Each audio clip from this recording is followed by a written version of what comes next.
Kasus pembunuhan sadis yang melibatkan Yanti usia 34 tahun di Desa Cibanteng, Kecamatan Sukaresmi, Kabupaten Cianjur, menggemparkan warga setempat. Yanti diketahui membunuh ibu kandungnya, Lilis usia 54 tahun, dan anak kandungnya yang masih berusia 3 tahun, dengan bantuan suaminya, Cahya usia 53 tahun. Aksi keji tersebut bahkan sempat diabadikan menggunakan kamera telepon genggam oleh pelaku. Berdasarkan keterangan dari Kasat Reskrim Polres Cianjur, AKP Tono Listianto, peristiwa tragis ini terungkap setelah warga sekitar mencium bau menyengat dari rumah korban. Kecurigaan warga mendorong pihak kepolisian untuk melakukan penyelidikan dan akhirnya mengamankan 2 orang pelaku.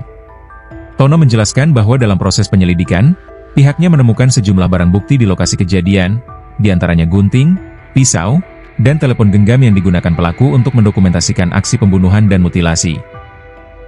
Dalam telepon genggam milik Yanti, polisi menemukan foto-foto korban yang sudah tidak bernyawa setelah dibunuh dan dimutilasi. Dari hasil pemeriksaan, diketahui bahwa Yanti dan Cahya telah menyimpan dendam lama terhadap korban Lilis. Dendam tersebut akhirnya mendorong mereka untuk melakukan pembunuhan secara sadis. Setelah membunuh Lilis, keduanya juga menghabisi nyawa anak Yanti yang masih balita, yang merupakan cucu dari Cahya. Setelah kedua korban tewas, pelaku melakukan mutilasi terhadap jasad mereka. Tono mengungkapkan bahwa korban tidak hanya dimutilasi, tetapi juga dikuliti dan dibakar dengan tujuan menghilangkan jejak kejahatan yang telah mereka lakukan. Motif utama dari tindakan keji ini, menurut pengakuan Yanti, adalah rasa puas karena dendamnya terhadap sang ibu telah terbalaskan. Foto-foto yang diabadikan di ponsel pelaku menjadi salah satu bukti kuat dalam proses penyelidikan.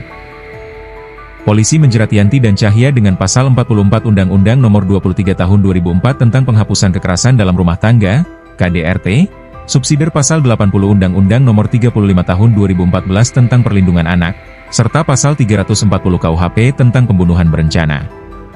Atas perbuatannya, kedua pelaku terancam hukuman pidana mati, penjara seumur hidup, atau hukuman penjara paling lama 20 tahun. Hingga kini, pihak kepolisian masih mendalami kasus tersebut untuk mengungkap seluruh motif dan peran masing-masing pelaku. Setelah dilakukan penyelidikan yang matang, kemudian diambil kesimpulan bahwa ini adalah peristiwa pembunuhan.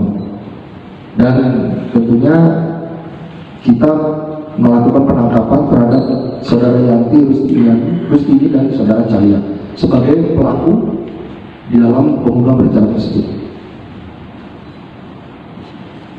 Modus operandi yang dilakukan ini dengan mencekik terlebih dahulu kedua korban, saudari Lilis dan saudari Siti Nurhayati alias Nur, sedangkan saudara Cahya memegang kedua kakinya.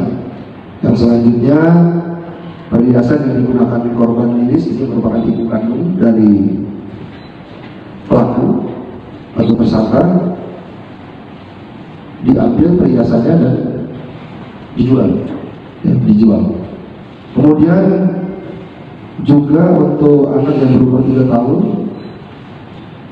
Download Tribun X sekarang, menghadirkan lokal menjadi Indonesia.